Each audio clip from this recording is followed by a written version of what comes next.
যুক্তরাষ্ট্রের ক্যালিফোর্নিয়া উপকূলে ইরানের ড্রোন হামলার আশঙ্কা করছে মার্কিন তদন্ত সংস্থা এফবিআই।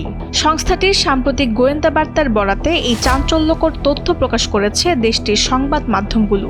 গোয়েন্দা প্রতিবেদনে বলা হয়েছে, ক্যালিফোর্নিয়ার পশ্চিম উপকূলে এবং সীমান্তবর্তী জলসীমায় অবস্থানরত কোনো অপরিচিত জাহাজ থেকে এই হামলা চালানো হতে পারে। এফবিআই এর তথ্য অনুযায়ী মার্কিন আগ্রাসনের প্রতিশোধ নিতেই তেহরান এই হামলার ছক কষেছে।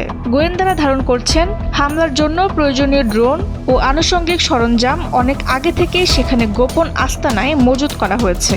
মেক্সিকো ও দক্ষিণ আমেরিকায় ইরানের শক্তিশালী নেটওয়ার্ক এবং ড্রোন প্রযুক্তিতে তাদের সক্ষমতা আরও জোরালো করে তুলেছে এই আশঙ্কা।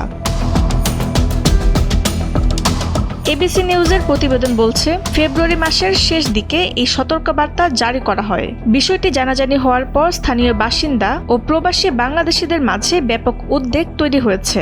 বিশেষ করে মেক্সিকোর মাদক চক্রগুলোর ড্রোন ব্যবহারের প্রবণতা বৃদ্ধি পাওয়ায় মার্কিন সীমান্ত ও সেনাদের নিরাপত্তা নিয়ে নতুন করে ভাবছে ওয়াশিংটন। তবে যুক্তরাষ্ট্রের মাটিতে ইরান সমর্থিত এই সম্ভাব্য হামলা নিয়ে মার্কিন প্রেসিডেন্ট ডোনাল্ড ট্রাম্প ব্যক্তিগতভাবে উদ্বিগ্ন নন বলে জানিয়েছেন। অন্যদিকে ক্যালিফোর্নিয়ার গভর্নর গেভিন নিউসম এই হুমকি মোকাবিলায় জরুরি সেবা দপ্তরের সঙ্গে সমন্বয় করে প্রয়োজনীয় প্রস্তুতি শুরু করেছেন।